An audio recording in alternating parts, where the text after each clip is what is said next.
one idea is this is an ocean world called a Hycean world. So this is a thin hydrogen atmosphere. Yes. And beneath it, you have ocean. So there is a surface. Hycean? Hycean. Your guess is mine. Yeah. I think it's Hycean. Okay. And an important detail here is that if it really was a Hycean world, even having methane alone would basically kind of prove there was life, actually, just the methane, because there's no way it should be able to sustain methane in its atmosphere if it really was a Hycean world with this thin atmosphere.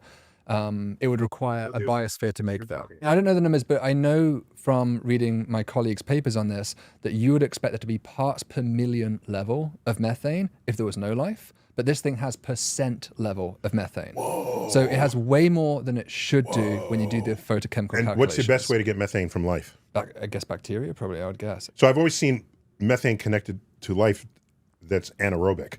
So like deep in our gut, the microbes there are all anaerobic.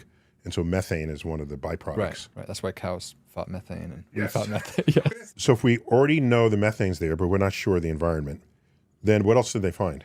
So here they were reporting stronger evidence for not only dimethyl sulfide, but also dimethyl disulfide. So these two molecules which are on Earth only really produced by phytoplankton in the oceans. Why do you even care about the dimethyl sulfide if you had the methane as evidence?